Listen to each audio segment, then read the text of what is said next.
everybody, and welcome back to Handmade Rooms, where we code graphics applications from scratch in Odin. This is session number 6. Last time we did a bunch of drawing of rectangles and all kinds of interesting interactive stuff with that. This session we'll dive more into drawing of bitmaps. We'll do a little bit about loading bitmaps from files.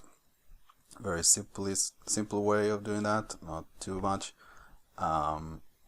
And like drawing from bitmaps to other bitmaps, etc. I've recently made a theory video about bitmaps in my other YouTube playlist. If you haven't watched it already, you can do so. It's gonna be in the link in the description below, because we're gonna be covering a lot of stuff that I touched upon there. Okay, so before we go into that though, we have some carryovers to do and cleanups from the last episode. So first of all, we have a little bit of a bug, so I'm just gonna run it to show it to you. So here's our window, and we are drawing. This is all working fine, and the resize is still working until we try to scale it down, and then it crashes. So the reason it crashes is because we were doing the drawing of the rectangles in kind of a naive, simplistic way that will not account for what happens if we're trying to draw a rectangle that we've already drawn, but do so into a frame buffer that has since been scaled down such that it cannot fit the rectangle anymore. So we basically need to, so we have like an out of bound when we access our pixel grid in this way, in the 2D level of doing it, a 2D way of accessing it. So we basically need to add a bunch of if statements and make sure that we're not drawing out of bounds. Before we do that though, there's a bit of a cleanup that I want to do for our structures here, and in preparation for having a bitmap structure that we can reuse for other purposes, that's going to share a bit of stuff that what the frame buffer currently has, and do a little bit of renaming. So first of all, our pixel is currently a raw union, which means that it can either be accessed as a U32 value, which is useful sometimes, but we're not really actually using that yet. And if we wanted to, we could still do that even without it being a union. Look at that. Yeah, and also we were going to be wanting to instantiate pixels with the literal, and currently Odin doesn't support using declaring literals in code for this type of structure that is a union. So we're just gonna avoid that and just to say that our pixel is a color, and we're gonna move the alpha channel out of here because we're not using it anymore yet, but we will do in this video. But anyway, we can just put it here, and then have our pixel just be not a raw union, but just a regular structure that starts off with the first 3 bytes that are the color channels, the primary color channels, and then the alpha channel separately. Alright, so this is helpful because, for example, as there's going to be cases where we going to be wanting to just use the colors themselves and without the alpha. So it's useful to be able to separate them. Other than that, it's just because we can do like using here, and in this case, a pixel is just gonna look like a color as if the alpha was still here in terms of how it's being used. So we're not going to be losing anything there.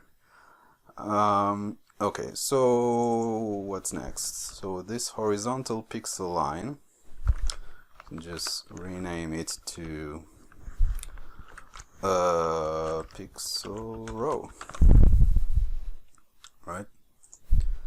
That's technically what it is. It's a row of pixels.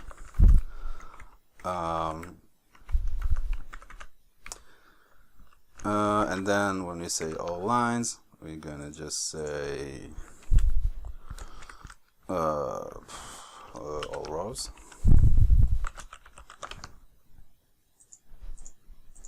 Because lines can be like diagonals, and then we have to say horizontal. It's just a row of pixels. And then we're gonna want to do, for lines, we'll just say rows. Not rows. Yeah, we'll just say pixels. And that's gonna be like the 2D grid of pixels.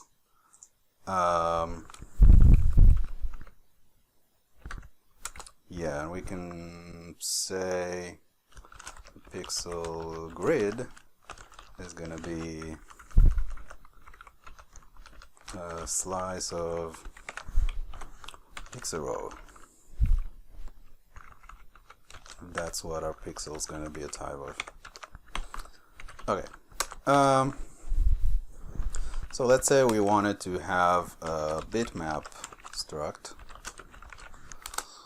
And we're basically gonna gut all of this and make our bitmap that.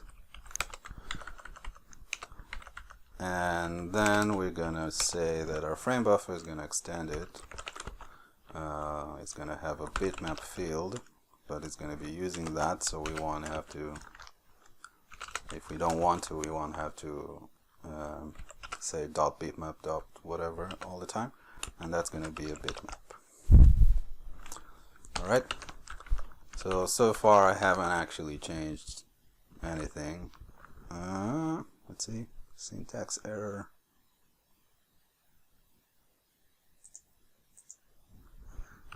Oh, it's a struct.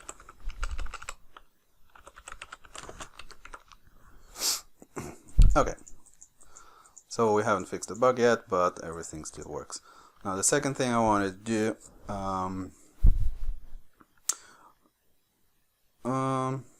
second thing I wanted to do is change the width and height to be a signed 32 bit value, just because we're gonna be doing a bunch. There's a lot of code that just wants it to be that way for convenience, for doing arithmetics with our 2D coordinates, which are I32s.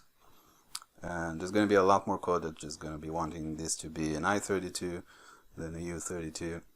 But currently we're expecting it to be a U32, so we need to fix a bunch of things.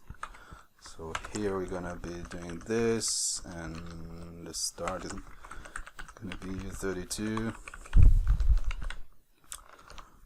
And so that's the resize. Yeah, okay. And then we're also gonna be wanting to fix some stuff in window. So in here, these guys are already I32, so we don't need this casting. But when we're painting, this is expecting a U32, so now we need to cast it back to U32 for these guys. U32.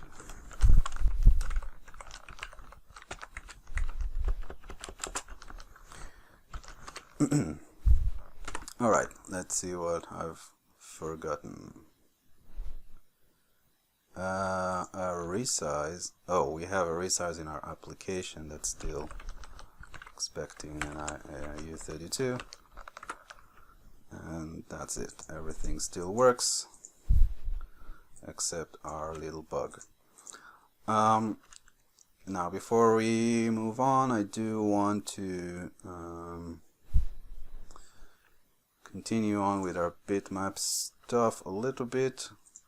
So we have a bitmap now, so that's fine. But we have like a resize frame buffer, which technically just initializes these fields with a particular width and height.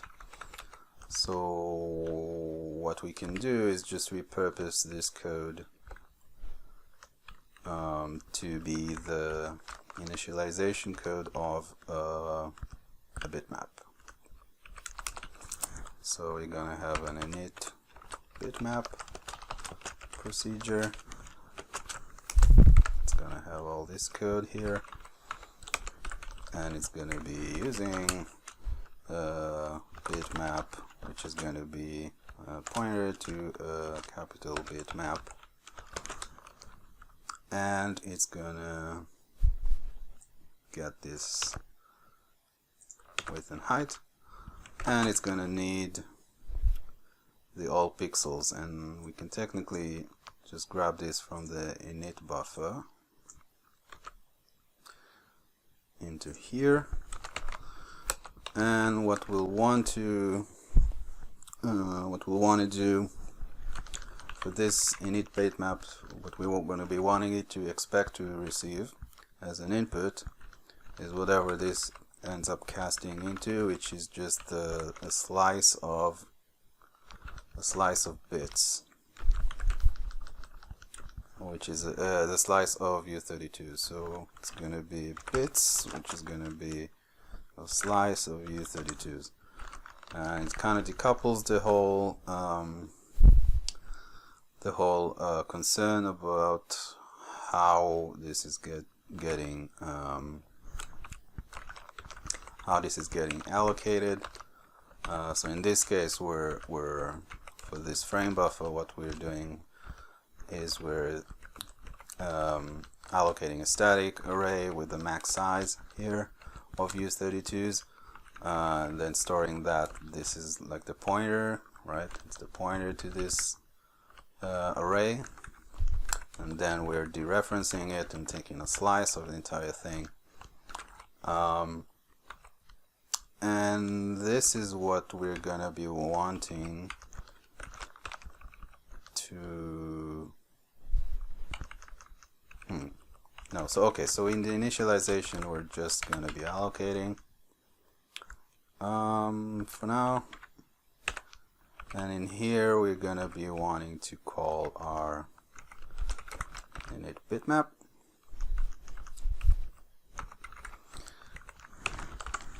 and we don't need this using here anymore, and we're just gonna call it with this guy, which is gonna be like a reference to the bitmap section of it. These guys are just gonna be passed verbatim, and then frame buffer dot bits, and then the casting, like the dereferencing into it and taking the full slice of it, and that's gonna be the operation of resizing of our bitmap. So by this time it's going to be allocated as just a pointer to an array, and this is going to be doing the resizing.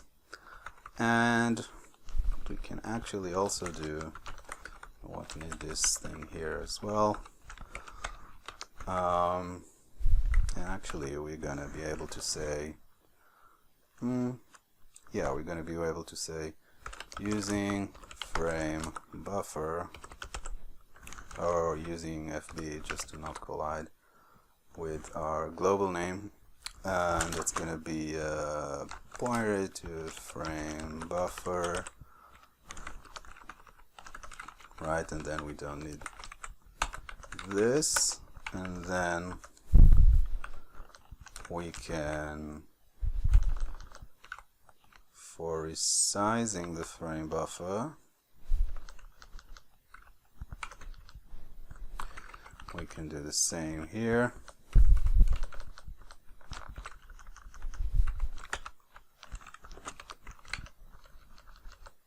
Now we're done with this,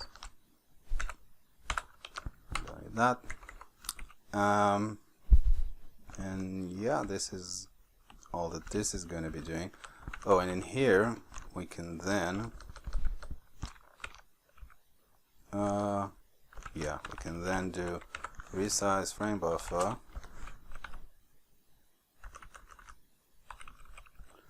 passing in this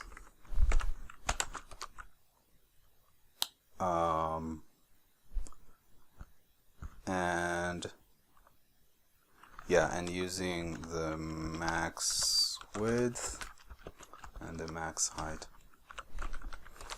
So initially it's going to be taking the whole space. Okay, so now we're expecting this to be passed in, so we can have multiple frame buffers if we want to, and then when we initialize the frame buffer in application, so this is going to still be working, only that we're going to be needing to pass the frame buffer explicitly, and also initializing the frame buffer. Yeah, sorry, I'm gonna need to frame buffer, just pass a pointer to it. Let's see that I haven't broken anything, and I have. Let's see, undeclare bits in render.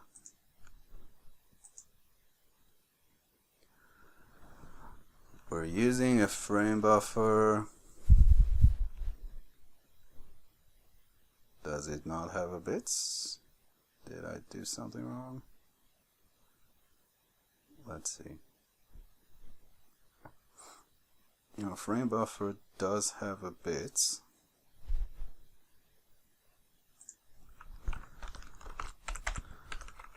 Can just do like this. Oh, this should have worked. I'm missing something. Oh, bits in here. Alright. Looking in the wrong place. Okay, everything still works. Cool. Now let's go fix our little bug. So in render, we're drawing some lines. So let's see. First of all, we can now, we don't technically need to draw into the frame buffer. We can draw to any bitmap, so that's one immediate advantage that we can do. So we can say using bitmap, it's going to be pointer to bitmap. Oops.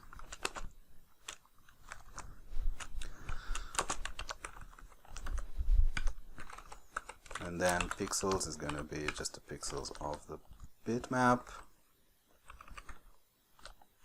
and row, it's a row index. Technically we can just say y, just so it looks nicer. Okay, and let's do the same here, and this is going to be x, and bitmap, and then we don't need frame buffer here. Let's just finish this and then fix the bug. So we're gonna expect a bitmap like this, and here as well, and then just pass it on in all of these guys. Now let's start with the easy thing. So we're drawing two horizontal lines. So if we're in, where are we drawing it? In min y and in max y. So two horizontal lines. Now, if we're using a bitmap, so it has a width and a height, so we can say that we don't even want to draw the entire horizontal line. If so, if where we are wanting to draw this horizontal line, which is min y, if this is greater than the width, then we don't want to draw it because it's beyond our scope. So we only want to draw it if it's less than the width or less than or equals to. Let's think about that. Yeah, less than, not less than or equal to. If it's equal to width, then it's going to be at an index 1 past, so we'll just do that. Okay, so this is for our horizontal line, the first one. The next horizontal line is going to be wanting to draw in the max with height, max y. Oh, I'm sorry, this should be height. Yeah, so let's just copy these two over here.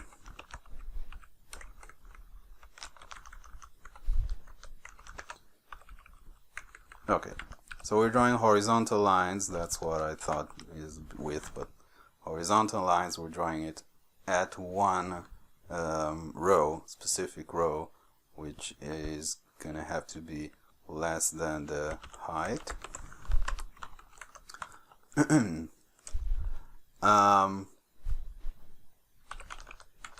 the same for the other horizontal line. If any of those, for any of those, if it's beyond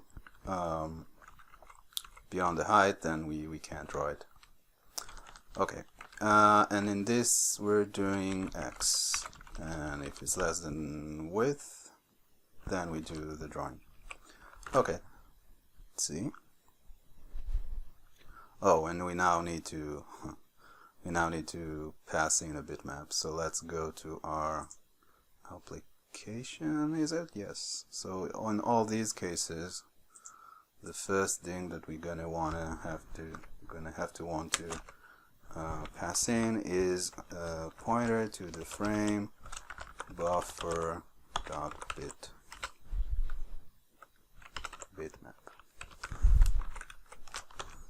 So 1 and 2.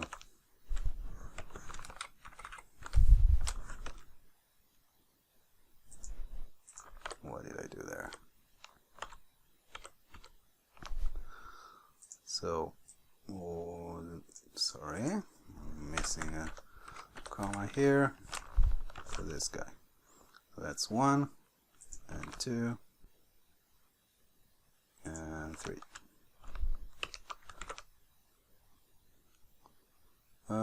Bitmap. I can type. So 1, 2, and 3. Alright, so now let's see. If I am doing like this, it is still crashing. And the reason it's still crashing is because we haven't finished fixing our bug. So what's now happening is we're no longer drawing horizontal or vertical, whole horizontal or vertical lines that are completely outside, but we are drawing pixels that are part of horizontal and vertical lines that happen to go beyond where they need to. So we also need to do something here. So we're going to need to say if y is less than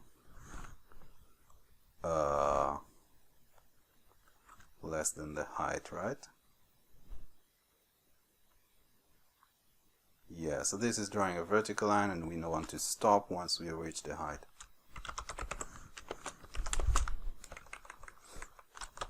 And for this guy, I want to do if x is less than the width.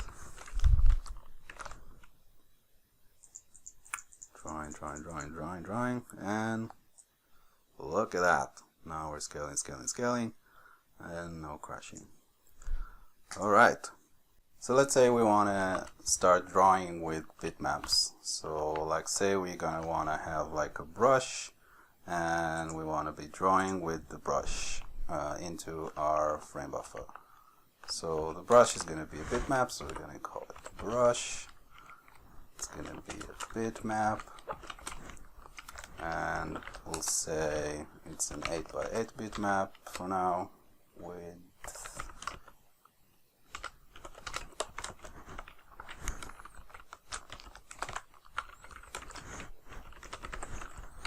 and we'll do for pixels, we'll just set it manually right here as a literal, so we won't have to deal with initialization and all that stuff. And now we're gonna want to have some rows of pixels, so this is gonna be the pixel grid, so each one of these is gonna be a row of pixels. So you already have a white and red color. We can do like a green color, and which is gonna be R. That's green.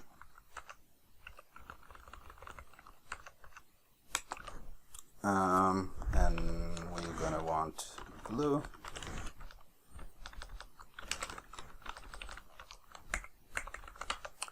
And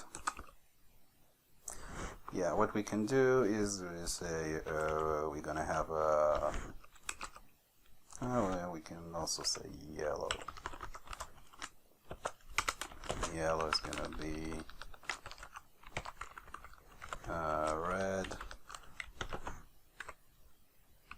and green.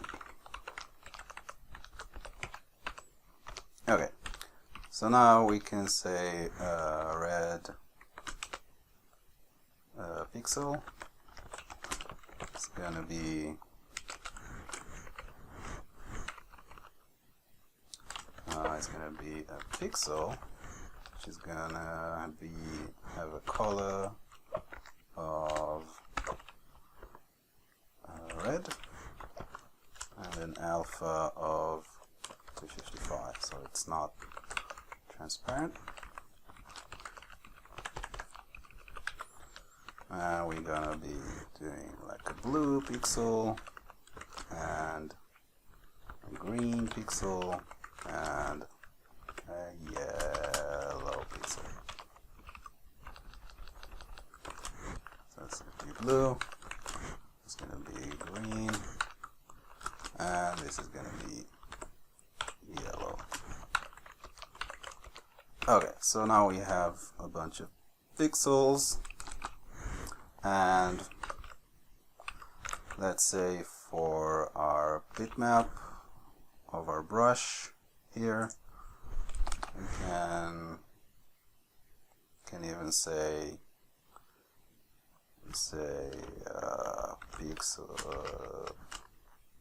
pixel row is gonna be pixel row, which is just gonna have let's say 4 red pixels, red pixel, whoops,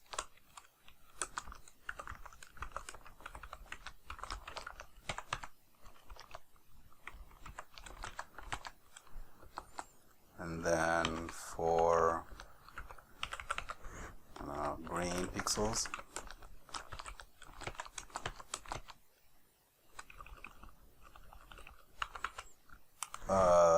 So you say first pixel row, let's say. It's gonna be like that.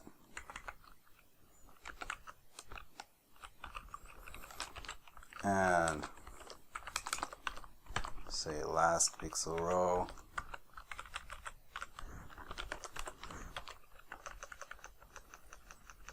Is gonna be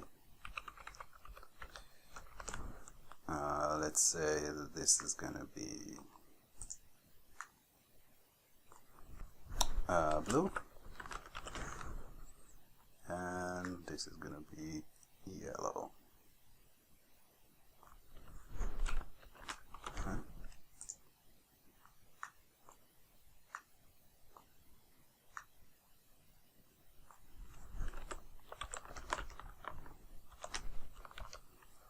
Okay, so now we have two kinds of rows, one with 4 red pixels and 4 green, and another with 4 blue pixels and 4 yellows. And then we can construct our brush of having, let's say, 4 of these, and then 4 of these.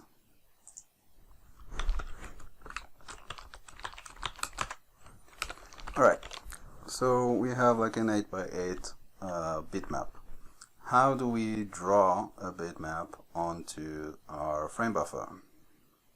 So frame buffer is just another bitmap actually. So what we could do is just draw a bitmap. And we want to draw from, it's going to be a procedure. I'm going to be wanting to draw from a particular bitmap, from one bitmap to another. So we're going to have a from and a to, and they're both going to be pointed to a bitmap. And we're going to be wanting to draw it to the destination bitmap at a particular location. So we're going to say we're going to have a position, and it's going to be in terms of some offset into the destination bitmap, which is the 2, and it's going to be a chord 2D, which we already have. And now let's start with the kind of naive approach. So technically what we want to do is just we want to loop over for y in the position y to we say the position y plus the from width, from height, right? So we're gonna go through all the rows.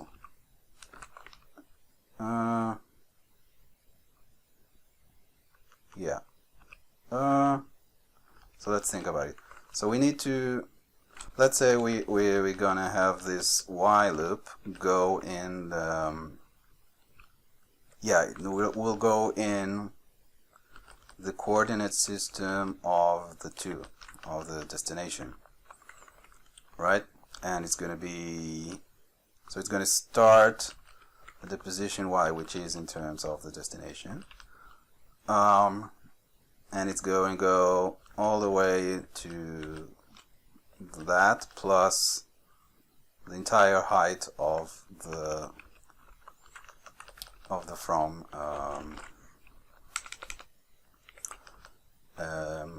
bitmap.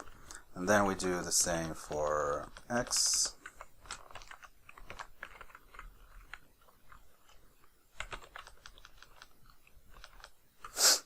And it's going to be position x, and it's going to be position x plus from width.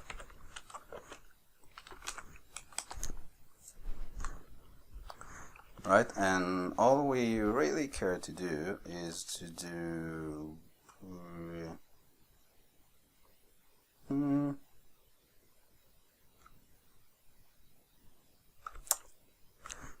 all we really want to do is do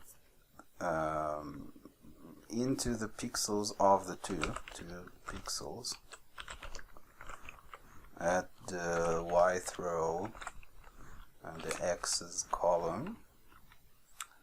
That's going to be a pixel, and what we want to set it to is the 2.pixels from the pixels,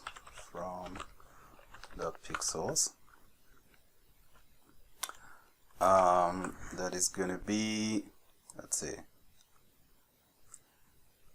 it's going to be the y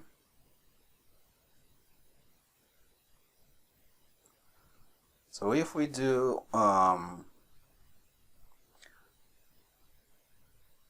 y, so the y of the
So we technically want to convert now from the coordinate system of the destination to the corresponding coordinate system, that's corresponding pixel in the coordinate system of the source. So we know that y is going to go through a certain range. So we can say it's going to be the y minus whatever it started from, which is the position y. And it's the same going to be for x. So it's going to be whatever x is within its own range minus its start. So it's going to be position dot x. Okay, so we'll see in a bit why this implementation is very naive. But this is kind of the simplest way that we can go about it. So we can draw the bitmap. Let's draw a bitmap in our application. Every time we render, after we render everything, we're just gonna draw a bitmap from our brush to our frame buffer dot bitmap in a position that we can say initially 200, 200, somewhere in the middle. Let's see if we can even see that. And of course it doesn't compile. Let's see what I did. Syntax and render.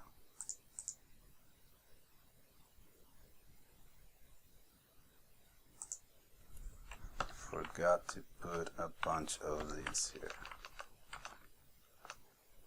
Okay. Unfit pixels. Okay.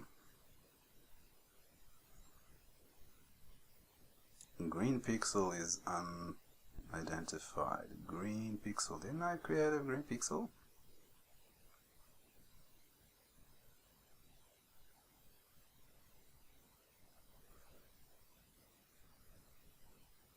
Grid pixel, of course. What else? Frame fur and application. Frame buffer. Alright, and we are crashing immediately. That's not good. Let's see. So we have a brush and we have this guy and we're drawing and it's out of bounds here. So what did we do wrong? And from X to pos in width from height. Oh, first of all, no, that's actually correct. 2 pixels of Y from position to height x from position to position width, and it's going to be the from of the y minus y.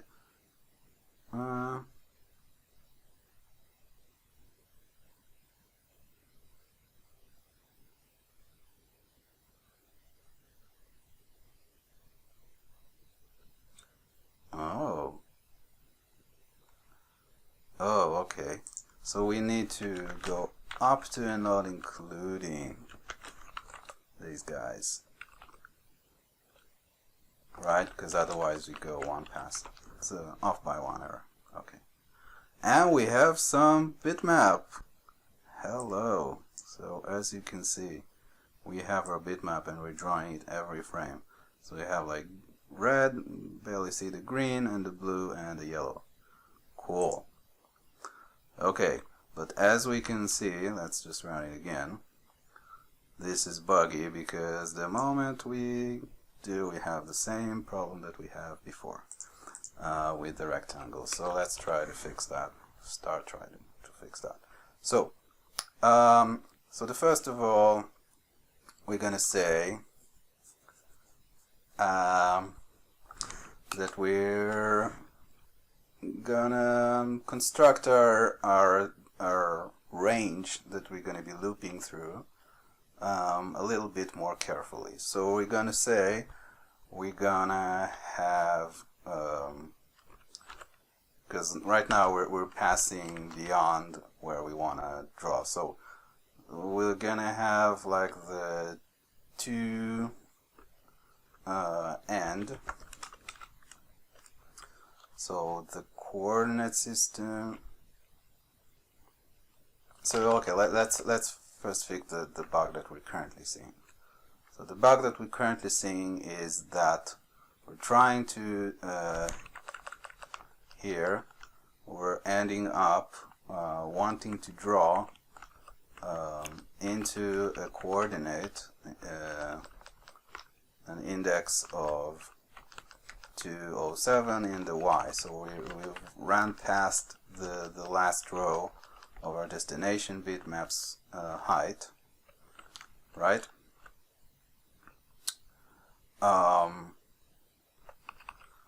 So our end range that we wanna get to is gonna be this, unless this ends up running past the height of 2 of the destination. So we're gonna wanna do like a min between this and the 2's height, right? So now it no longer crashes for this guy. Now let's see about here. So now we need to do the same kind of fix up for the width. So we're gonna say we're gonna run all the way up to whatever this becomes, unless whatever this becomes ends up being higher than the 2's width, right? And let's extract those actually to like to end. It's gonna be chords 2D, right? And the y is gonna be this, and the x is going to be this.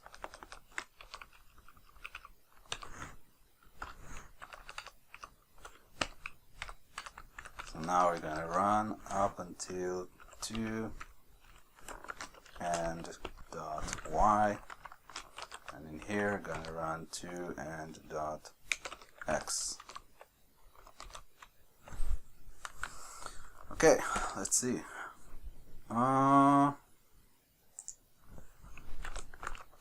can't do that because our chords 2D is not really a struct.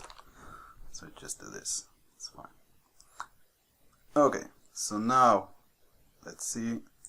We haven't broken this guy yet, and we haven't broken this guy yet. So that's cool. Alright. But now let's see what happens if we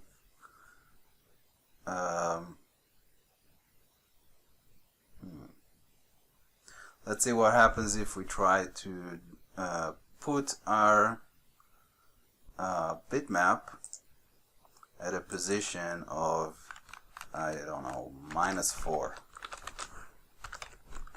And why would we ever want to do that? And the reason is that maybe sometimes we have like a bitmap that we want to have it to start drawing off screen, but then goes into the screen partially.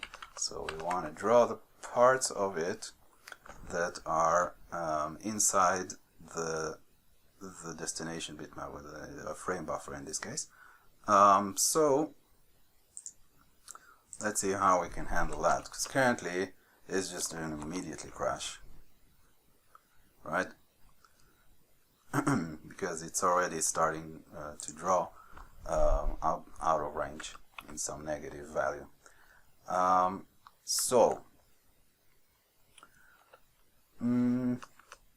we're gonna have to have also a to start, and initially it's gonna be the position, but of course unless the position ends up having something that's less than 0. So if the position.x is less than 0, we want our, let's see, first of all we want our to start to the x is going to be just 0. I'm just going to clamp it, right? And let's just start with that and see how it goes.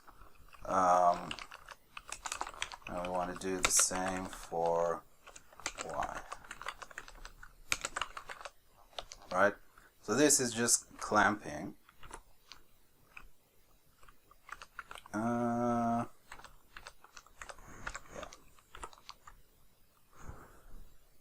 Oh, it's still crashing.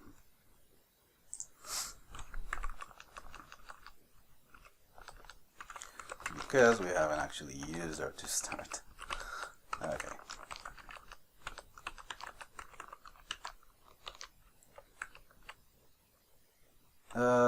Whoops, no.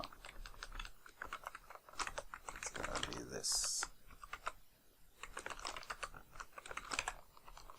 Okay, so now our coordinates y and x are gonna be ranging in a very carefully crafted range. Yeah, so technically what we can just do is just say this, and our to start is going to be max of position x and y and 0. Now we don't need all that. And that's it. Let's see, of course. Okay, so everything's working. We could do a little bit of an optimization of a very easy case to do, which is going to be, let's say, if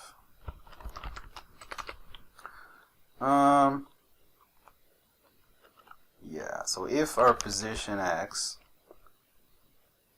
is already beyond like the starting point of our thing is already beyond where it's supposed to be rendered into. So the 2.width, or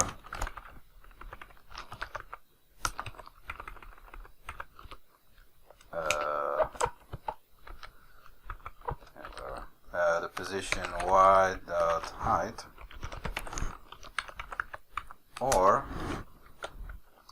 if the position x is if we add to it the source width, if that together is still less than 0, right? Or equivalent for y, for height, then there's nothing for us to draw. And that's an easier thing to do than going through all of this. So it's just an early bailout. Return.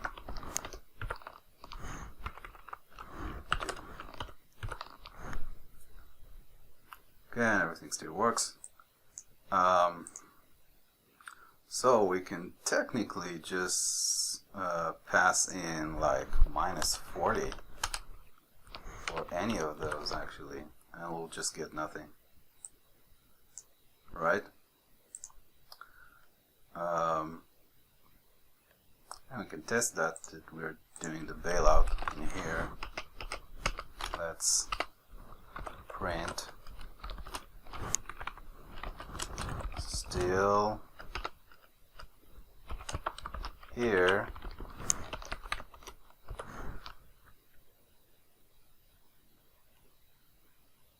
and we're not seeing the printout, which is good. So if we go back to 4, then I'm going to steal here. Right, we're not bailing out. I think if we can, even if we do just -8 is already, no, we're still here. But if we do -9, then we're early bailing out. And if we do -9 here, we should also bail out. Or if we're going to start at something ridiculous,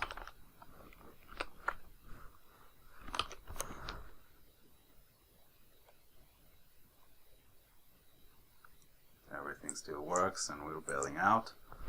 The same thing here.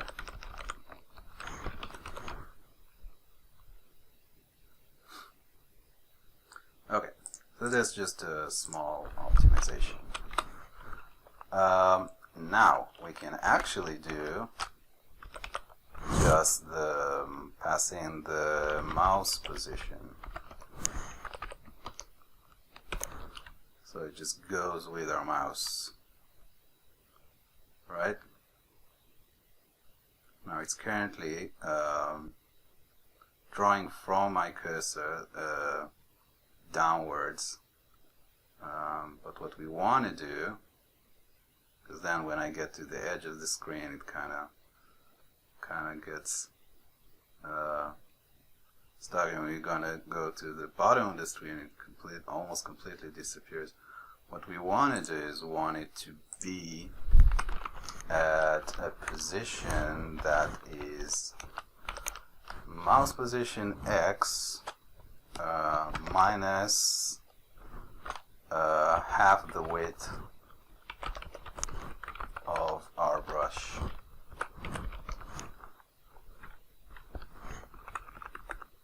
Right? So that's where our mouse cursor is going to be like somewhere around the center of our brush, and it's going to start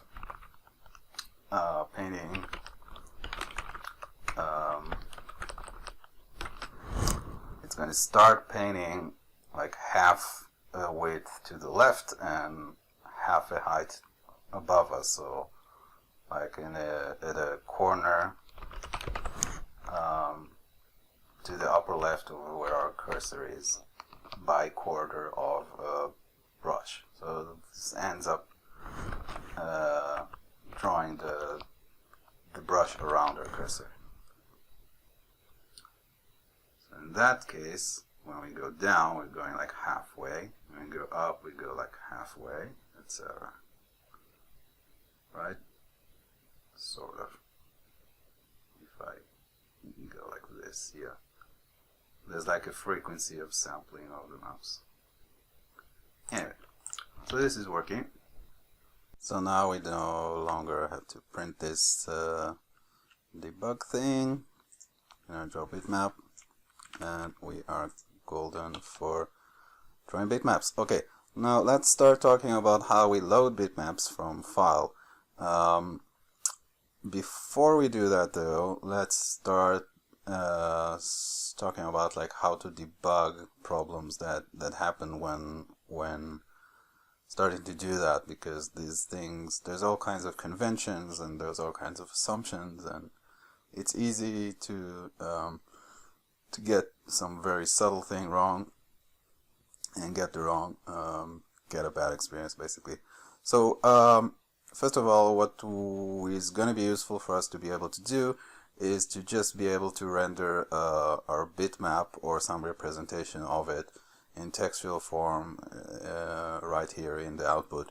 So let's see how we do that. So say we're gonna grab our brush here, like the entire code that we're using for generating our brush.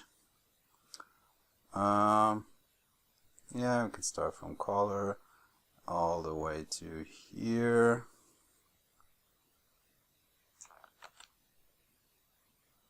And including our brush. So I'm just going to copy all this code. Yeah, there's no dependency or on anything else.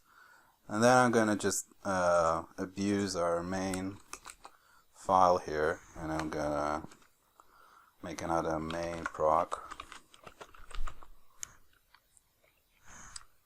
Actually, yeah, we can just comment this out. And we'll just paste this in. Actually, we can just paste it in below because Odin is awesome. Yeah, so okay, so what we want to be able to do is just print out some textual representation of a bitmap. So we have our brush. What we can do is just loop over it, like for row in brush.pixels, do for pixel in row, do and of course we're gonna have to import core font, and let's for now just do using font. And we're gonna do the following. So if we say, so if pixel.r is 255, and what else we have? We have, because we have yellow, so r and pixel dot green, that's yellow, also 255, do print y, right? Actually we'll do yeah, but then I want to do that.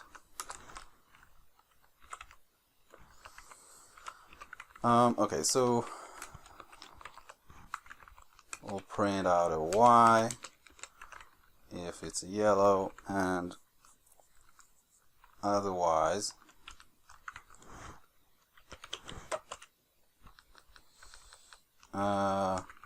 if it's green, that will just do green.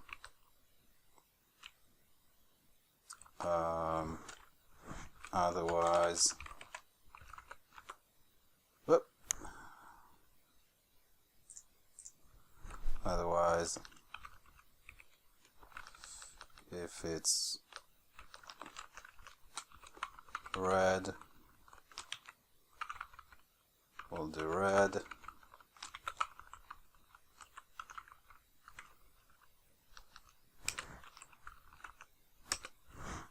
Otherwise, it's blue, we'll do blue.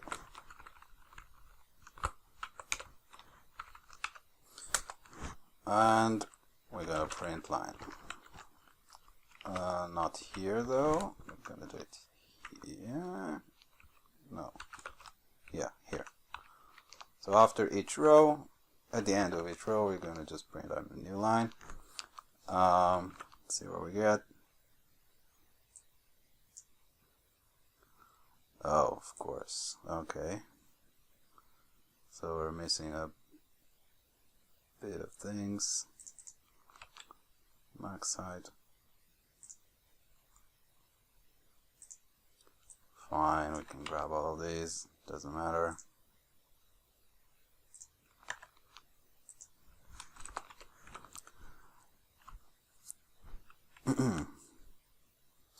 Alright, so we have some texture representation of our bitmap, and not surprisingly, it's red, then green, then blue, then yellow. Well, exactly what we expect. And while we're at it, if you're inclined, I'm gonna cheat a little bit. So if you go on the web and search for how to print out text in color, you're gonna find out these guys, which is like magic strings that if you pass to printf, instead of printing anything, it just changes the state of the next of the textual color into any one of these. Yeah, and then you can do it with reset to reset it back. So we're gonna do printf reset for when we're done, before we do anything else. And for here, instead of actually printing red, green, and blue, we'll just print, I don't know, pound. We'll print pound, and instead of printing the actual letters, we'll do print. We'll just set the color.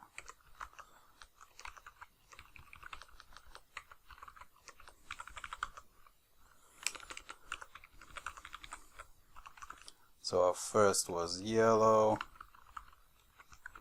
right?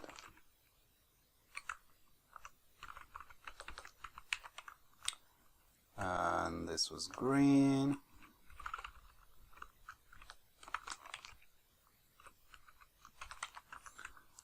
And red. There's red, red.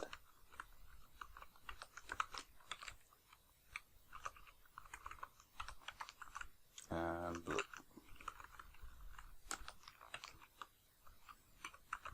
Alright, so now we should be just getting these colors. Cool. So that's something that you can use to visualize your bitmap while debugging. And while we're doing that kind of stuff, we can just switch off the optimization because we don't need it, and we actually don't even need to import any of this stuff, so this is just gonna be quicker. Cool. Okay, so now let's say we want to have like an actual bitmap file that includes these colors, and we want to, instead of embed it and write it by ourselves, we want to read it from file. So let's see how we do that. So in this file I can do right click and open containing folder, and opens it in here, and I can do right click, new. Probably not gonna see that, so I'll do it like this, new,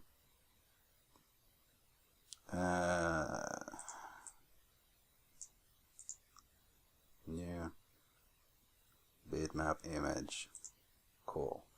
And we'll call it brush.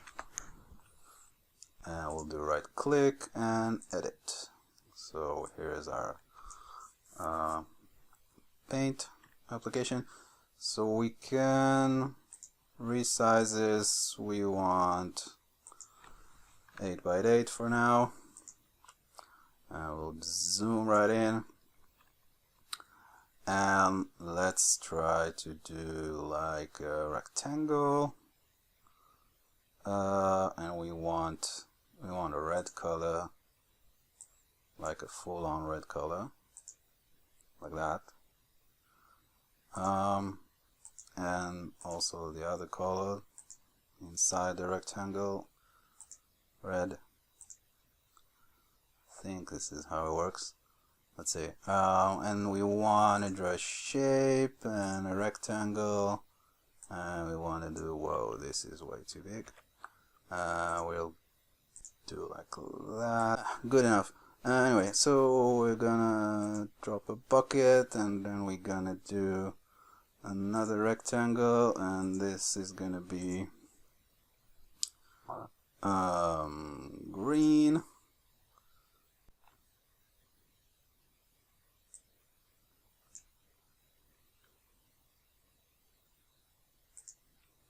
And we'll fill it, and we want to do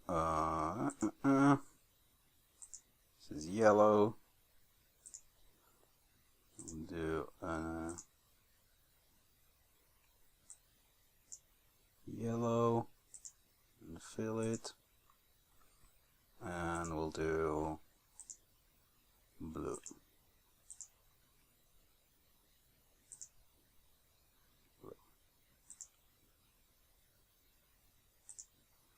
Rectangle and fill it. Okay, I don't think I got it right in the middle, but you get the picture, is enough.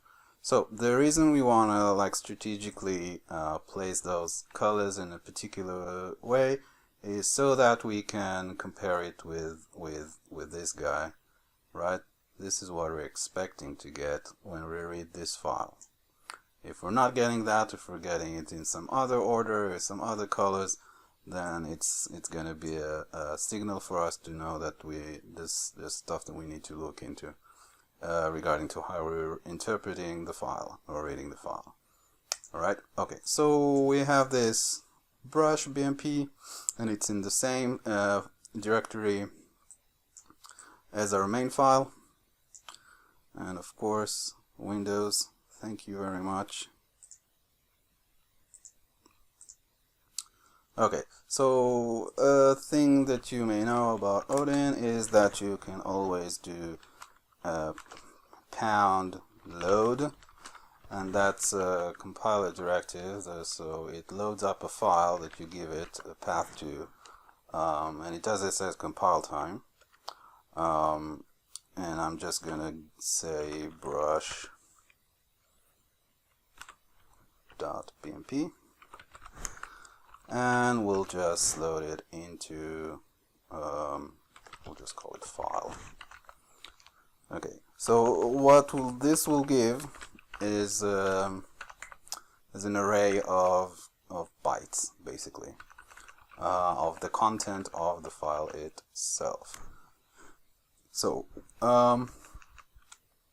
what we want to do here, first of all, we need a way. So this is unstructured, right? It's just an array of bytes. We don't even know what the structure is, and I'm not going to go into details of the file format of a bitmap. If you want to do that and you have a few hours to spare, you can go look it up.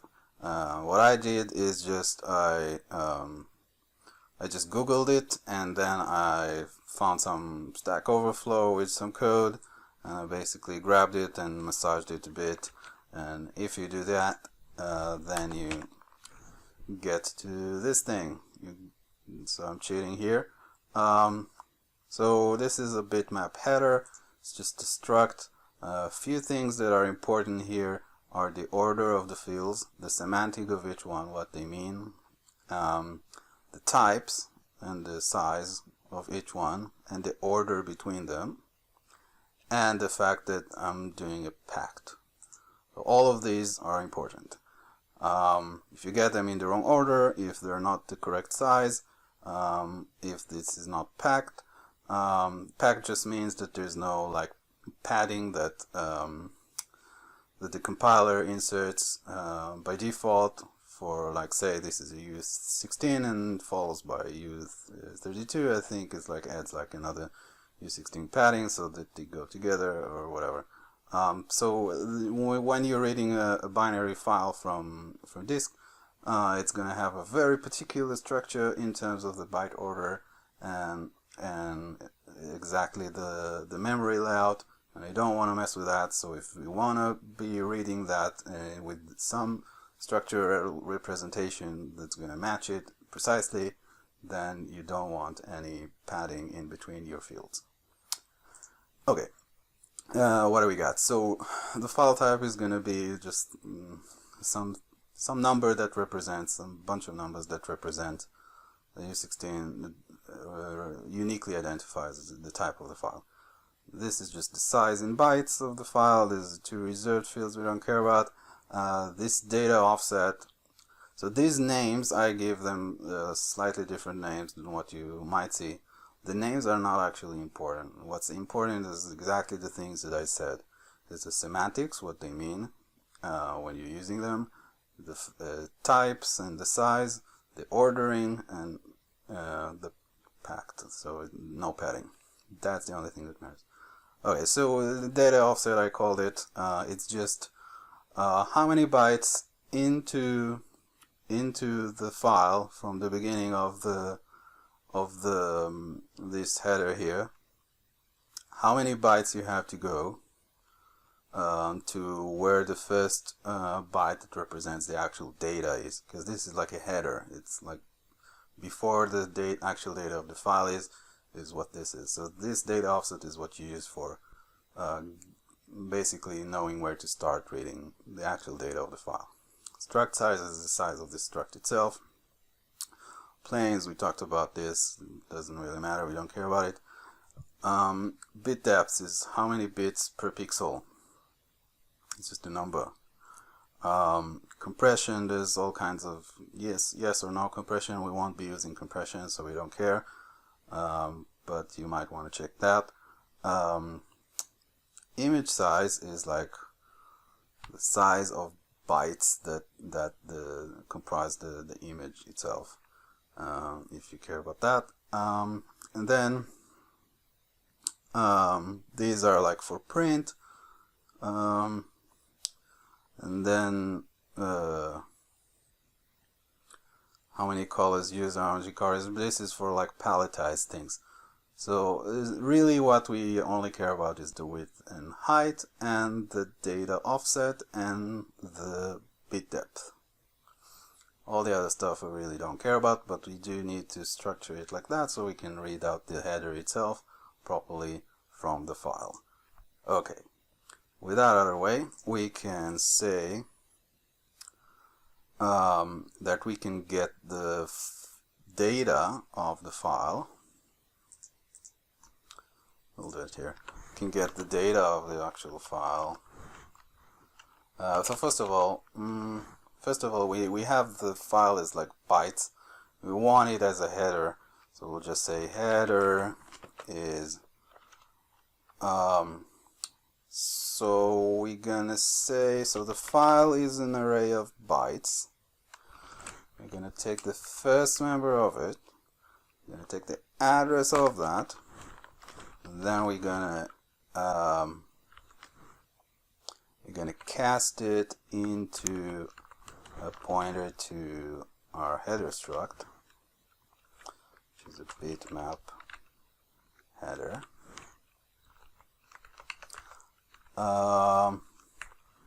And then we're gonna dereference it. So now we're gonna get like a bona fide header instance that's kind of overlaid the bytes that we got from the file. Now all the stuff I'm doing here is for training purposes, and what we'll end up doing is generating for this presentation. What we'll end up doing is we'll generate text. We'll do like you can say raw meta programming, where we're generating a text that's actually code. That's gonna be kind of like the thing that we just wrote ourselves in here, or actually we copied it over here, right? So all this stuff, right, where we construct a literal bitmap, a bitmap literal with all the literals for all the rows of pixels. So we're going to be writing something that's going to look kind of like that, more procedurally generated, and then we can just embed it, because like a brush, we don't need to read the file each time we compile, and we can just, if it's small enough, we can embed it, and it's easier to just work with that. And when we work with files, generally speaking, with bitmaps, you're going to be wanting to generate your own particular applications convenient memory representation of a bitmap, and then pack that in some way, or maybe compress it, and then have some your own file format that represents the data in the format that is most convenient and most expedient and most performant to use for your particular application, in the way you're laying out memory for the bitmaps that your application is constructing and using. So doing that kind of stuff can be something that you do like offline, like we're doing here. Like we're not actually running the application, it's commented out, we're not even importing it. It's just it could have been written in some other language. You can do just a script that generates code, or a script that reads a file and converts it from one format to another. It's something that you run outside of your application, outside of running your application at all. Your application doesn't even know that any of that exists. Okay, so anyway, so we have our header here. What we want to be doing is be able to read out the pixels out of the data that the file that we just read, because we made it. So I'm gonna say using header for convenience, and then we can say data is equal to file, and then we're going to slice that array of bytes starting from our data offset, right? That's the field in our header, and we'll just say all the way to the end. Okay, so now we just have a slice, and it's still in bytes, it's not like pixels. So now what we can do is say, first of all, we don't know what the bit depth is, so we can say, well, if the bit depth, which is also a field in a header, is equals to, say, 24. So if the bitmap is a 24-bit bitmap, then let's see, if we naively start looping over this stuff, so what we also got from the header is the width and height, if you remember. So we can just say for y in 0 up to, and all including height, do for x in 0 up to not including width, do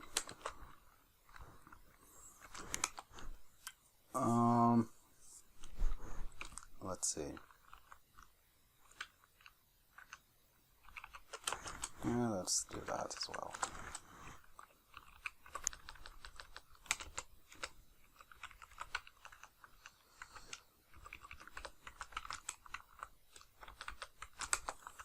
So let's try to do the same thing that we did here. So first of all, now we have an x and y.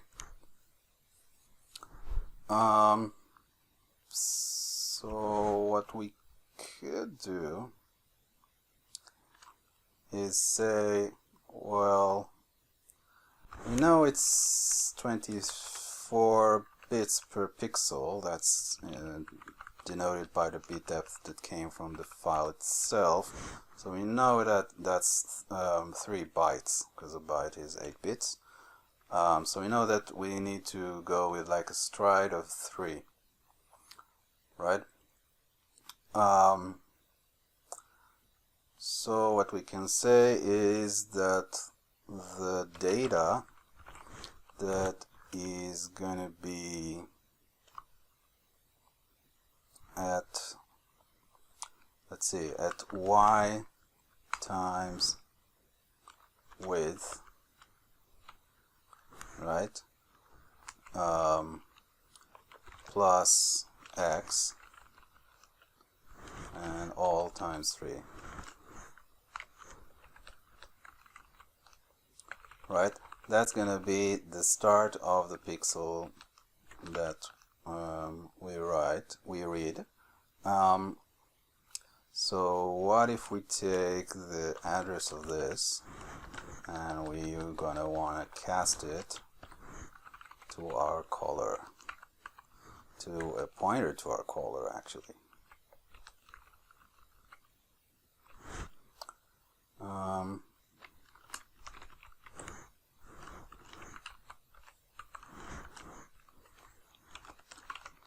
Right, and we're just naively assuming that it's the same format, but we'll see, because our caller is currently also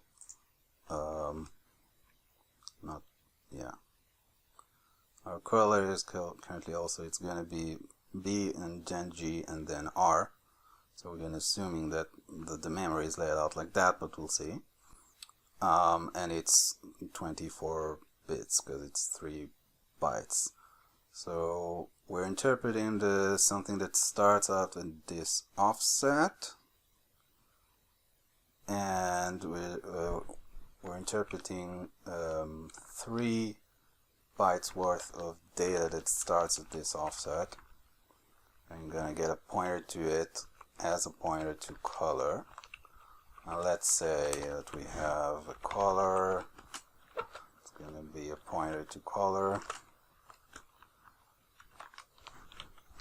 And let's say we're gonna be using it just so we can just write RGB color, and so color is gonna be this, and then we can basically copy all of that.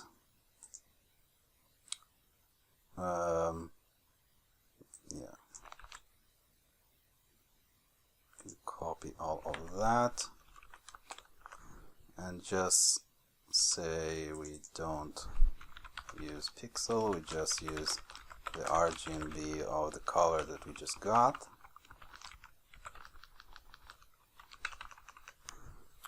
And we'll do this print out like this. Actually, we can take all of that.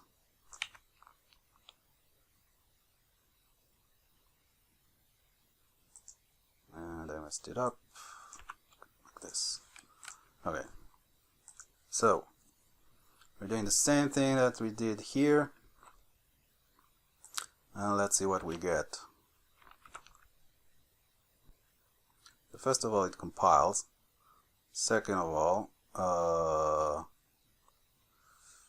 okay, so we are getting some colors, but it looks like it's upside down, right? So let's do like a print line between those guys.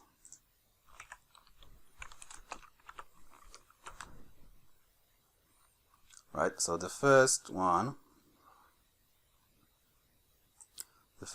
is the thing that we got from our bitmap. And as you can see, first of all, it's upside down. Second of all, you see that I wasn't very precise with the numbering. But it looks like, other than being it upside down, if we just flip it around, we got the format correctly. Because let's say that we did something. Let's say that in here we were using some other color struct that we were assuming was gonna be RGB.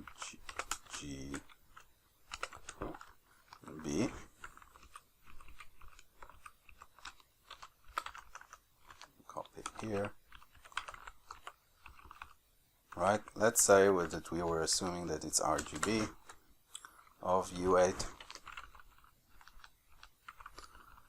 and we were using this guy as the thing we're interpreting our data to be.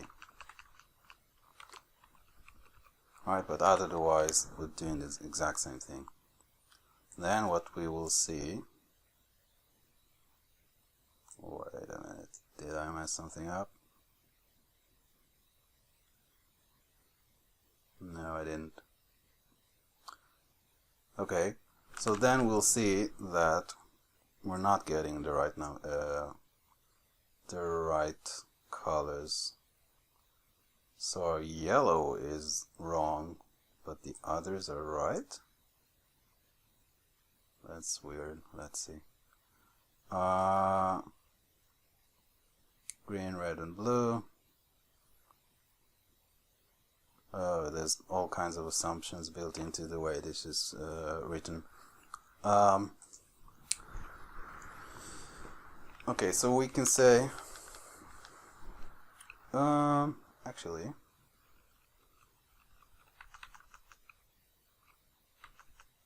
color 24, color 24.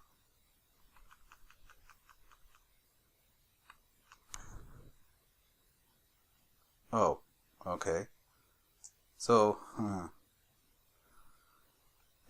it's still upside down.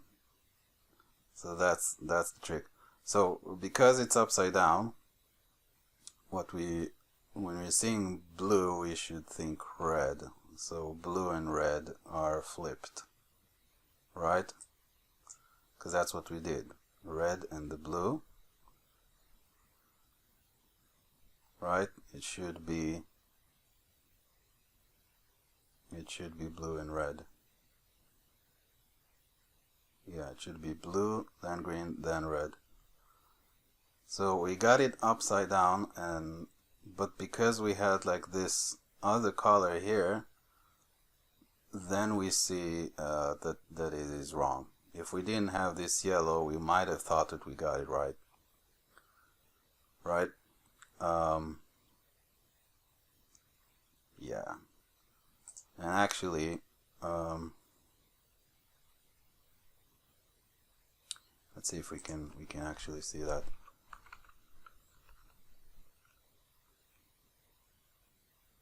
Yeah.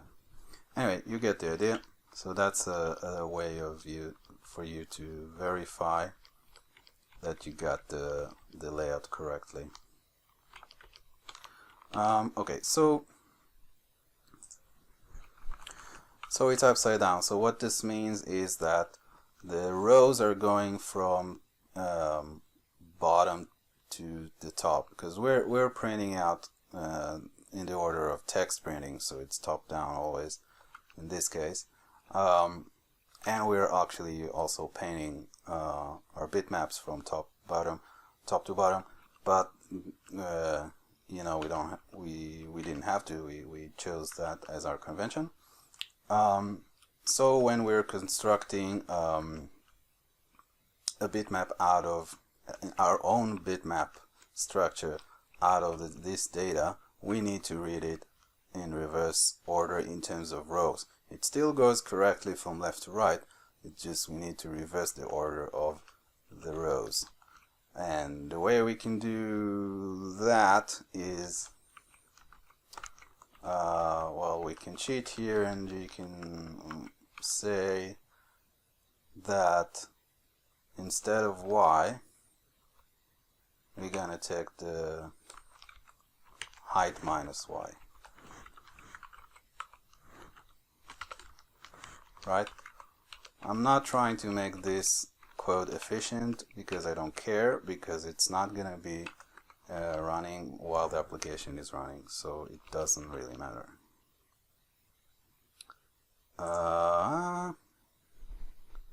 Height minus,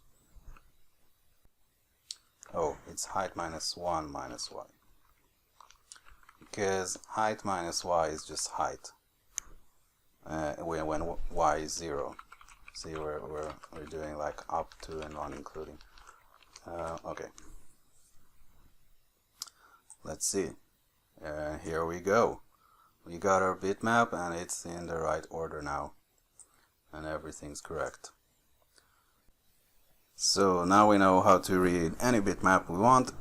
We still don't have a way of integrating it to our application. So let's start talking about how we can do that. So what we want to end up with is a text that reads something like this, right? So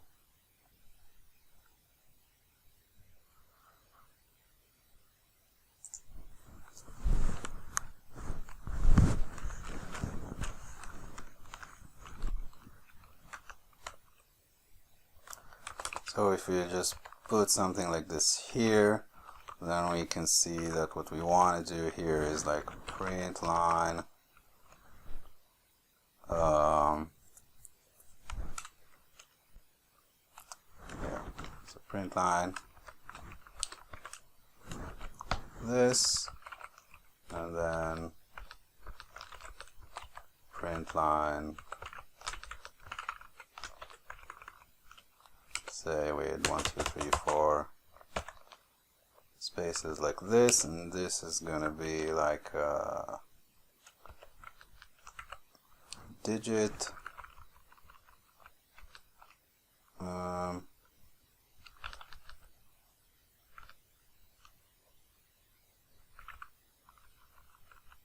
Or we can just say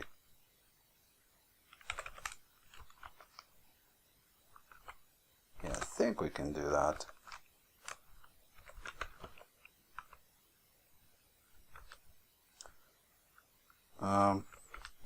And in here we're gonna have our width.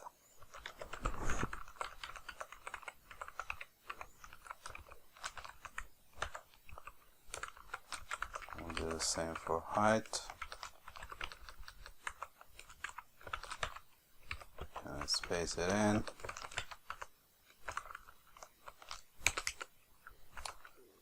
And then we'll have this guy.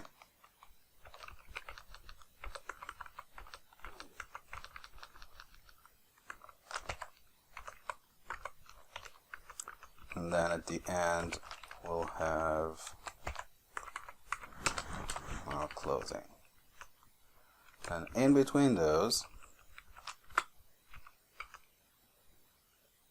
oops, our closing, oh no, first we need closing for this guy, and then the full closing with a semicolon, just to be nice. Okay, so those are gonna be at the end. This is gonna be the thing that reads our stuff. And we're not gonna print out those things anymore, but we will need all the rest of it. And we will need this thing at the beginning.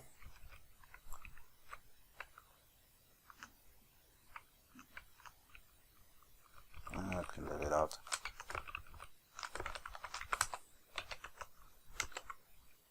Okay. Okay. So now, oh, all of this is going to be in the beginning, actually.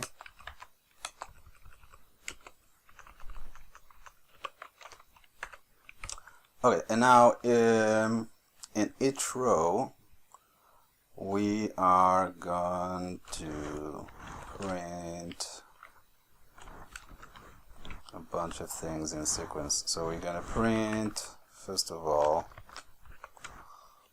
so what we want to end up printing is something like this, like that, and then a bunch of these guys, and each of those is gonna be something that says color is, and here we'll have our arg equals something, b equals something, and those something is going to be like some %d, some, wait, actually 3 digits, just so it looks nice. Right, so it's going to be that r g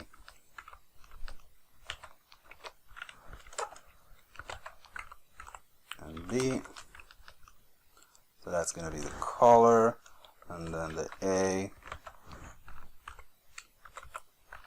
going to be separate, and this is going to be like our struct of a pixel, and we're going to have a bunch of these in a row here.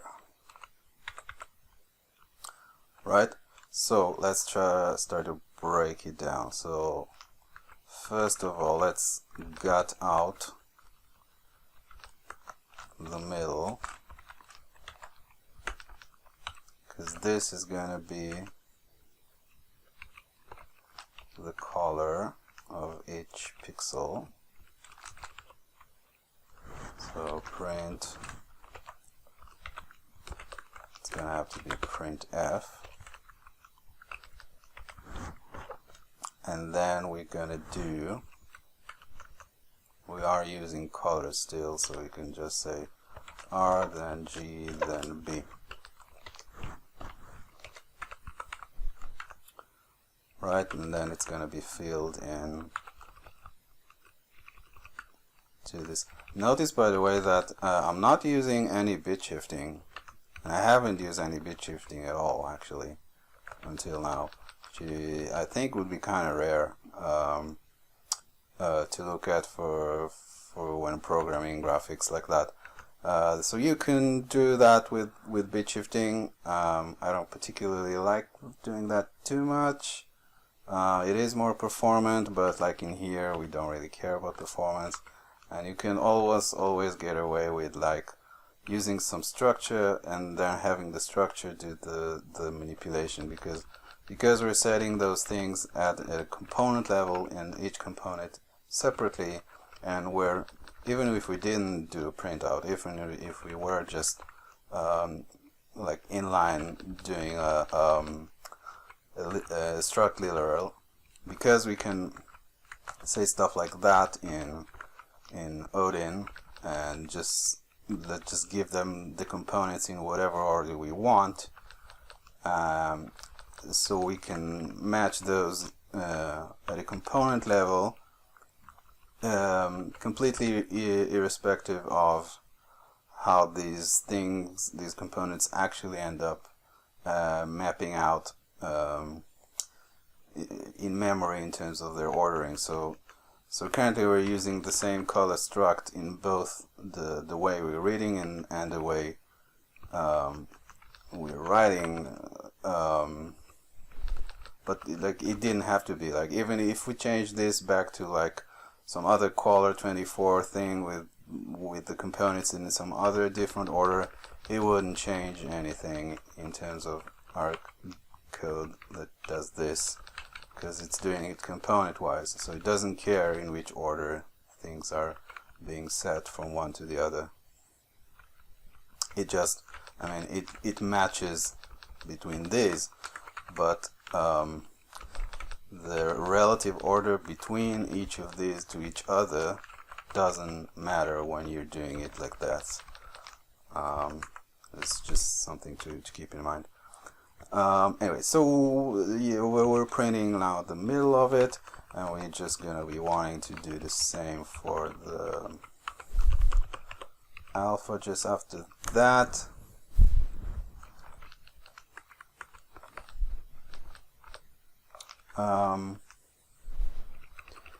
Yeah, so print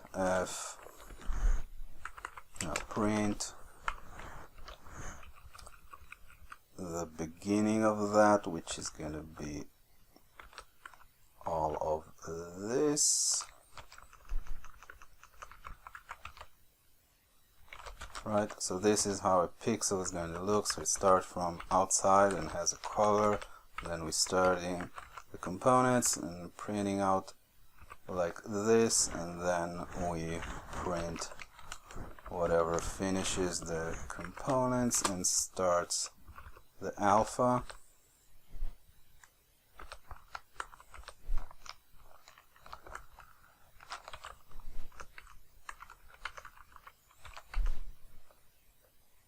And then we have the alpha, and get rid of that, and we have the A here. Okay, so we're done with that, and then we need to close our current, close our current pixel struct.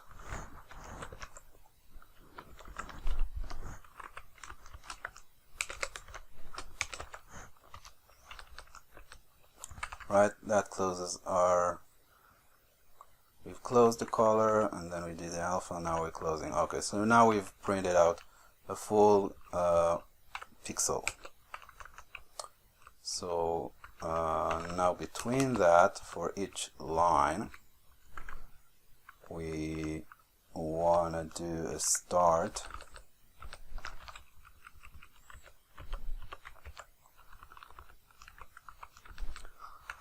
before we start drawing the pixels, and we'll do some padding. It's gonna be like 1 2 3 4 1 2 3 4. Right, it's not a print line, it's just a print, and then we're printing pixel pixel pixel pixel pixels, and then at the very end, after we've done that for all the pixels, we want to print a closing bracket and a comma, and this will do a new line, and this will print out texture representation of a code that generates a row of pixels inline. Alright, I think this is it. I think we're done. Yeah. Let's see what we get.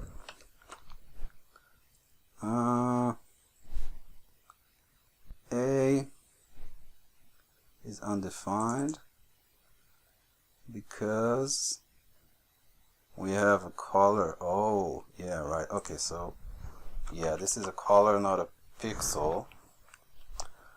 So yeah, and this is 24-bit, so we don't actually have an alpha. We will in a bit, but not yet. So for now we'll just say 255, that's fine.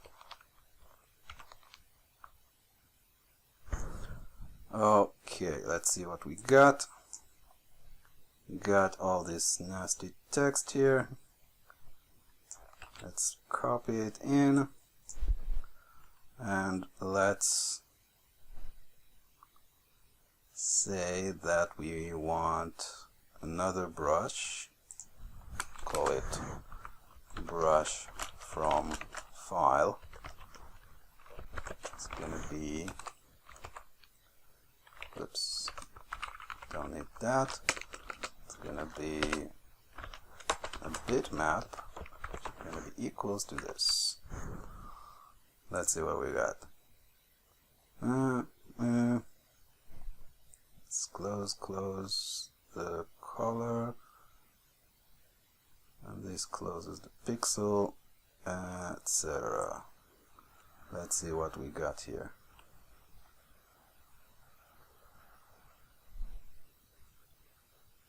So this is green, green, green, and this is red, red, red, and this is blue, blue, blue, and this is red and green, red and green, red and green, which is yellow. So you should be good. It didn't actually do this properly, but that's easy to fix. Have some trailing space there. Oh, it's because we did it this way. Whatever. Anyway,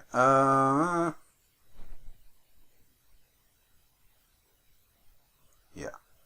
Anyway, that's fine. Let's see if this compiles. Let's see if we can print out our brush from file now. Let's see how that looks. And you can print it out with this guy instead of printing brush. So we'll just print brush from file. And look, we have it. It's exactly what we expected.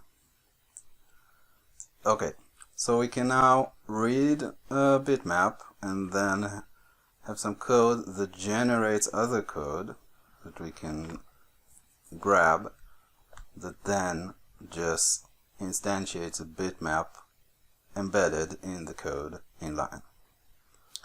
Once we have that, we can just bring that into our main actual application, and then we don't need to have our application read any files or do any conversions or anything like that. It's all pre-processed.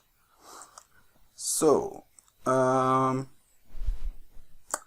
now we can actually do that with any bitmap. So let's go back to our bitmap here and try to actually edit it to an actual something that actually looks like a brush. So first of all, let's resize it, make it a little bit bigger, like 32 by 32. And then I'm gonna clear out everything, and I'm gonna flood it with a color that's gonna be, I think it's this one. No, this one. Magenta. So red and blue. And there's a reason I'm doing that. It's a very rare color to see in many pictures, and this is why it's kind of like the ubiquitous stand-in for transparency kind of color in computer graphics.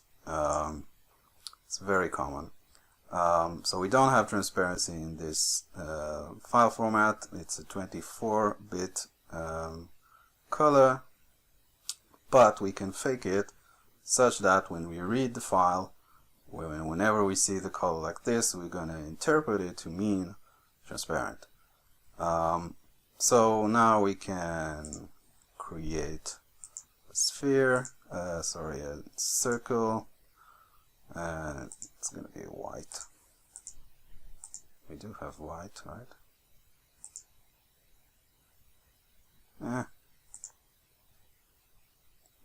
Yeah, white. Okay. Alright, so let's say it's something like this. Good enough. And then fill it in. Okay, so let's say this is going to be our brush, and we'll just save it. And we'll close. So now our bitmap looks like that. And now we can just rerun the code, rerun the thing.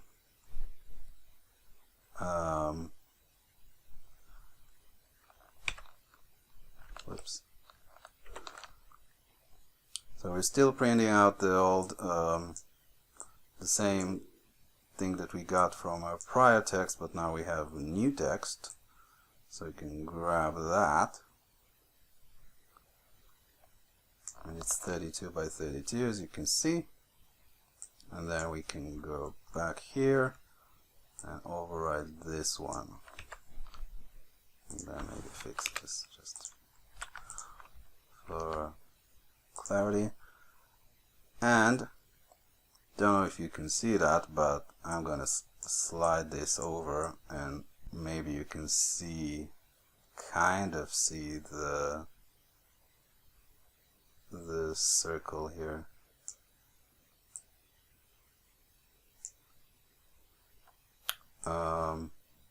Maybe not, but kind of, sort of. Okay. So we're supposed to have our circle now. Okay, so now, first of all, let's see if we can print that out. So first of all, we won't have a yellow. So that's not going to happen, but we will have magenta is red and blue. And we're gonna do magenta. Let's see if that prints out. Okay. So it'll print out all magenta because we have magenta and white. And white is not in here. So if we do this and pixel green is equal to 0, then do magenta.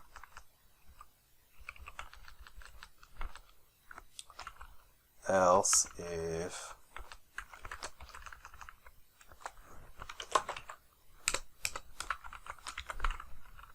it's 255, then do white.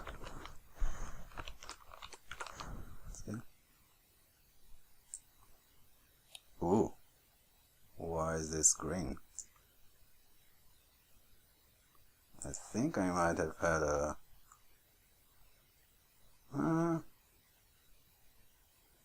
white. I think this needs to be one, I'm not sure. See? No.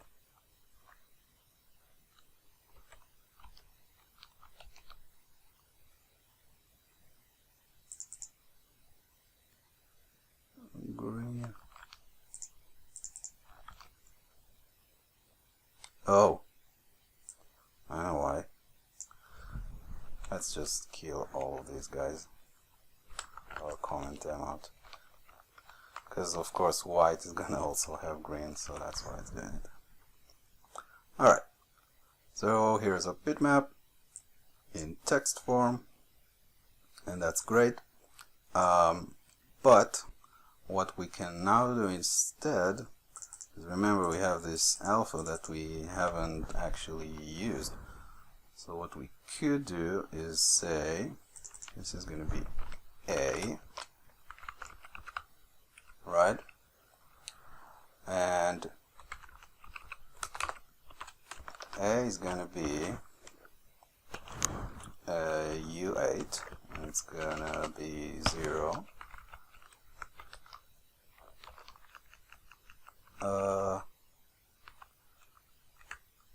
And in here we can say, well, if magenta, right, if this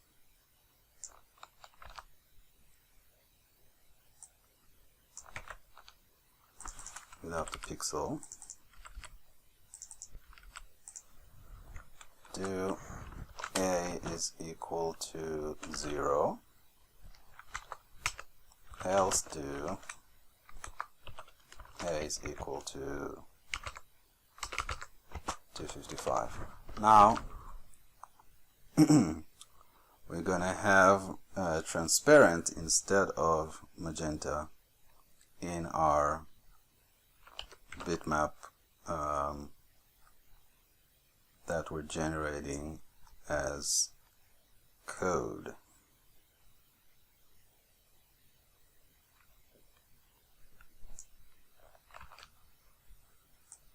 It's still also magenta in the RGB colors, but we won't care because we will make sure that we don't even draw it when we're drawing, because it's going to be transparent and we're going to be accounting for the transparency. So let's copy that into here.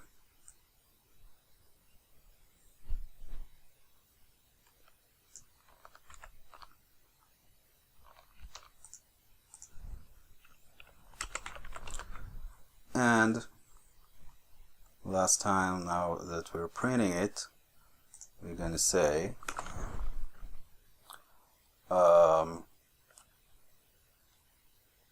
well, if pixel dot A, right, is equal to 0, do, and we're just going to print black.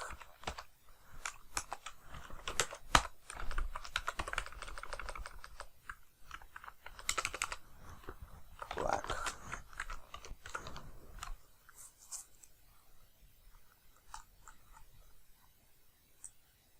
And voila. Right? So if it's transparent, because the alpha is 0, then we're just printing, this is black, but it's like as if we're printing nothing. Okay, so now we can take this and we can go back to our application, and in render I think we had it.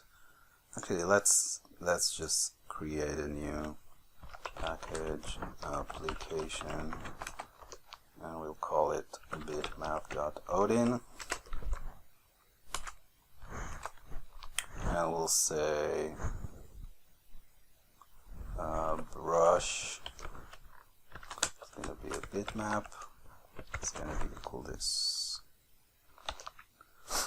and let's move all the bitmap related code out of render. We won't need any of those anymore.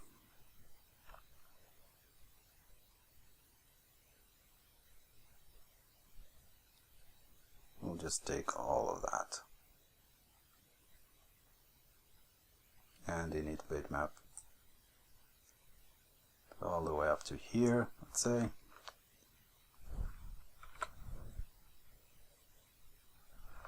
Yeah, and then we'll put in bitmap, we'll put this here.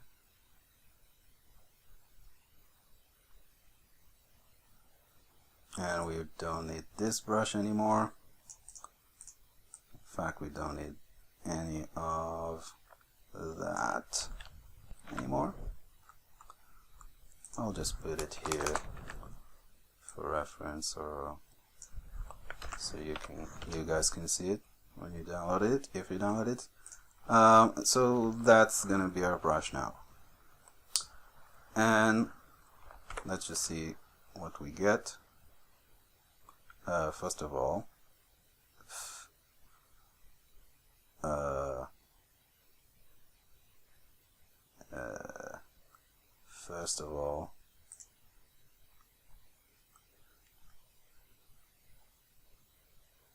oh, okay, we don't need any of that here any longer,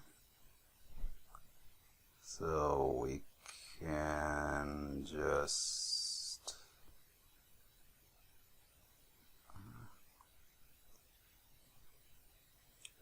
comment all this out and comment all this out, and then uncomment this, and then comment all this out and uncomment this, and now we're back to having our application.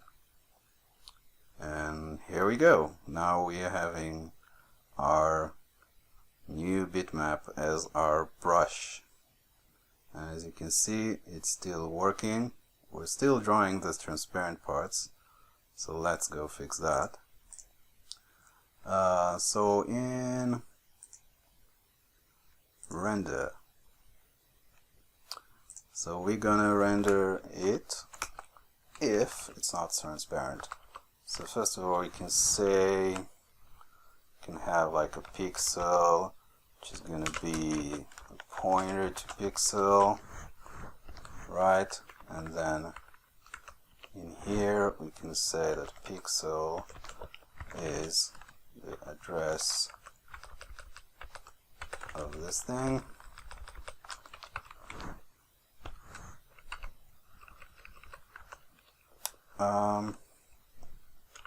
Right, and then we can say, well, if pixel.a is not 0, do that.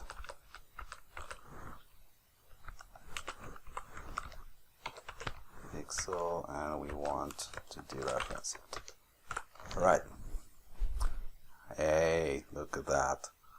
Now we are drawing with no transparency. All the other stuff is still working.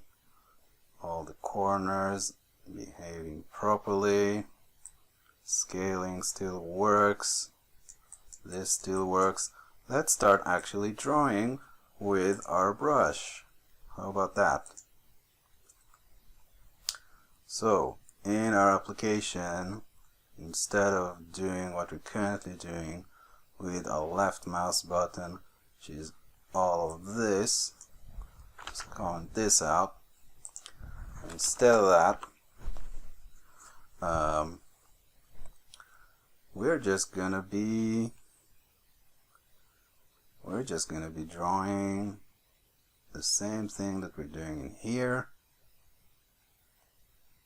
This guy, right? But, and this is going to be the fun part,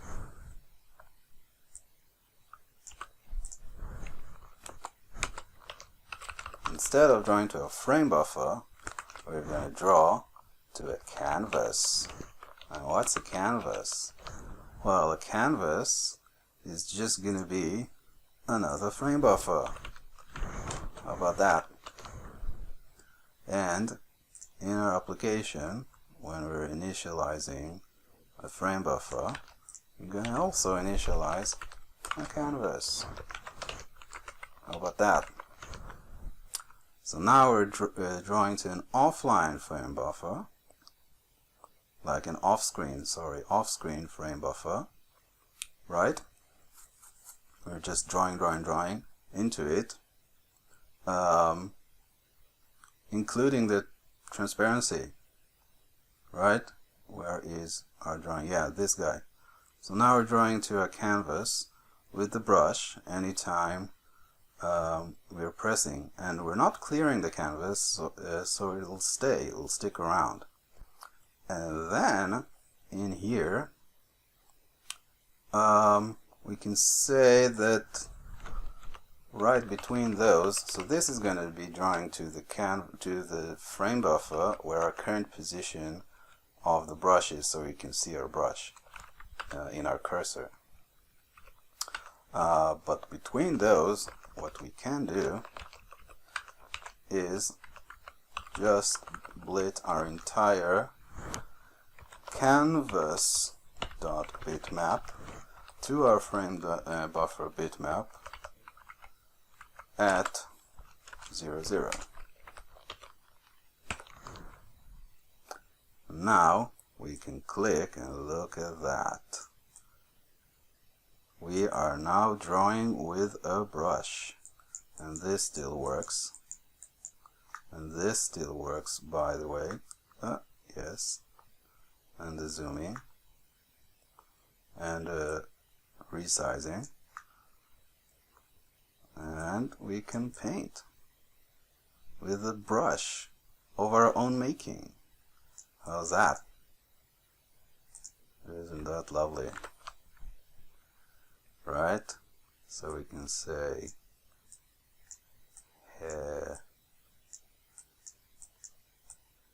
hello. It's a bit too big, actually. HMR, I guess. Right? Awesome. So this is going to be the end of this session. I'm very happy how it came out. And yeah, we can draw. And as you can see, it doesn't go away because it's an offline frame buffer, off-screen frame buffer that we never clear. So it just stays like that. Cool. Alright, this is it. Thank you everybody for your time for watching. Next time we'll do text rendering, I think. And yeah, if you like the video, you can hit the like button. If you want to be notified for further videos like that, you can subscribe to the channel. That's it. It's been a long session, but we got through a lot. That's it. Thank you. See you next time. Bye.